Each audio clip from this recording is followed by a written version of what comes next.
మంచిర్యాల జిల్లా చెన్నూరులో రెక్కాడితేగానే డొక్కాడని అణకారిన గిరిజన ఎరుకల కులస్తులైన ఎల్లక్క లక్ష్మణ్లపై Chennur forest section అధికారి బాలకృష్ణ చేసిన దాడిని తీవ్రంగా ఖండిస్తున్నట్లు తెలంగాణ ఎరుకల ప్రజా సమితి మంచిర్యాల జిల్లా అధ్యక్షులు ఉండ్రాల ఎల్లయ్య తెలిపారు.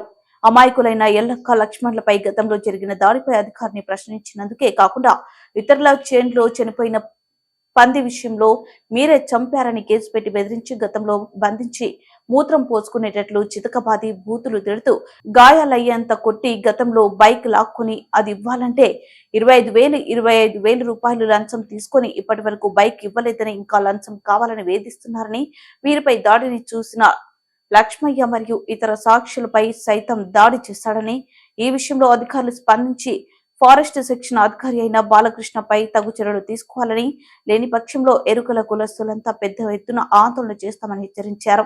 ఈ కార్యక్రమంలో ఎరుకల సంఘం నాయకులు బాధితులు పాల్గొన్నారు. మళ్ళీ ఆఫీస్కి వచ్చినాక ఇస్తా అన్నాడు. ఆడికి వచ్చి మన కొట్టిర్రు, నమ్మించి కొట్టిర్రు. మరి 8 మంది కొట్టిర్రు. మళ్ళీ 8 మంది కొట్టి మన ఫారెస్ట్ అధికారులు కొట్టిర్రు.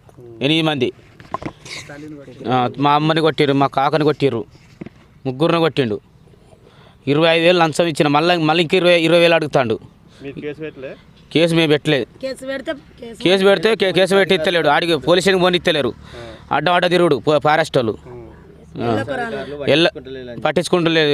మన పోలీసులు కూడా పట్టించుకోలేదు.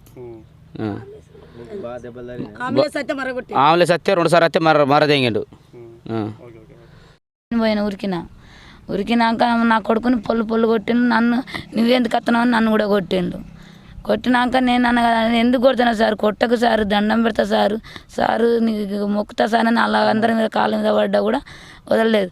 మేము ఇక్కడి నుంచి వచ్చిండు బీఆర్ రోడ్కి వచ్చి పిల్లలు వడగొట్టినాక నాకు మనవడు పోయి కాళ్ళు పట్టి మొక్కినాక సార్ నా బండి ఎన్ని రోజులు గోజ వంచుకుంటారు సార్, 3 నెలలు అయింది సార్ అని, నాకు బండి ఏం లేకపోయా మేము పందుల వ్యాపారం చేసుకుని బతుకుతాం సార్ అని నాకు మనవడు అన్నందుకు, అరే నువ్వు బండి ఇస్తా, నువ్వు వేరే పెద్ద మనిషిని తీసుకొచ్చుకోరా, నీ బండి ఇస్తానని అన్నాడు సార్. బండి ఇస్తానని అన్నాక సరే సార్ అన్నాడు. ఉరికిన వాళ్ళే నువ్వు ఇక్కడికి రారా అన్నాడు. అక్కడ కూర్చుండ పెట్టిండు. ఇంట్లోకి వెయ్యి తీసుకుపోయిండు. గబ్బ గుద్ది 8 మనుషులు మా పండ పెట్టి తొక్కినగైనా మమ్మల్ని పోలీసు వాళ్ళు గోడ మీద చూసిన వాళ్ళు పోలీసు వాళ్ళు కూడా పట్టించుకోలేదు మమ్మల్ని.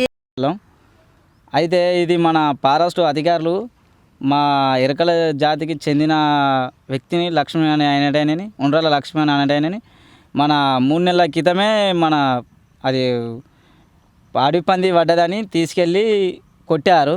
ఈ పంది ఎట్లా తెచ్చినామని మేము అడిగితే, మేము రైతులు కరెంట్ వేస్తే మేము కొనుకొచ్చుకొని మేము తినటోళ్ళం కాబట్టి, ఎరకల వాళ్ళం కాబట్టి మేము తినటోళ్ళం కాబట్టి తెచ్చుకొని మేము కోసుకుంటానికి తినటానికి తెచ్చుకున్నాం అని చెప్తే ఫారెస్ట్ అధికారులు రావంగా బాలకృష్ణ అనే వ్యక్తి రావంగా రోడ్డు పొంటే పట్టుకొని వెళ్ళిపోవంగా, సార్ మరి మేము ఏం చేస్తుడు సార్, మరి ఏదో తెలియక కొనుక్కున్నాం సార్ అంటే, లేదు ఆఫీస్కి వెళ్ళి మాట్లాడదాం ఏది ఉన్నా కానీ అని చెప్పి ఆఫీస్కి తీసుకొచ్చి ఆ పందిని ఆ పక్కన పెట్టేసి మా వ్యక్తిని 8 మంది పొట్టు బాగా దెబ్బలు కొట్టి తీసుకెళ్ళి రూమ్లో వండబెట్టి ఆ పందిని దూరంగా కాలబెట్టి మళ్ళీ మేము వచ్చి ఎందుకు కొట్టిరు సారు అంటే, మా ఆఫీసు మా ఇష్టం, మా పంది మా ఇష్టం, మేము మా అడవి జీవరాశిని చంపేస్తే మేము ఇట్లనే కొడతామంటే, మరి కరెంటు వేసిన వాళ్ళని అడగాలి కదా సార్, వాళ్ళ అంశం ఖరాబ్ అయితేనే కదా వాళ్ళు అది పని చేసింది, వాళ్ళని అడుగుర్రి సార్. మరి ఏదో కొనుక్కున్న వ్యక్తి, ఏదో తెలియక కొనుక్కున్న వ్యక్తికి ఇంత నిర్ణయం, డబ్బులు పెట్టి కొనుక్కున్న వ్యక్తికి ఇంత నిర్ణయం ఎట్లా చేస్తారు సార్ అంటే,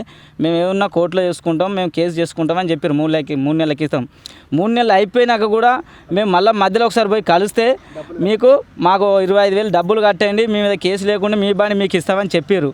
మా 25,000 మరి కడతాం సార్, మరి బైక్ ఇవ్వండి, మాకు ఏం కేసు చేయకుండా సార్, మరి ఏదైనా ఉంటే పేపర్ చూడండి సార్ అని చెప్పినాం. ఆ 25,000 తీసుకున్నారు.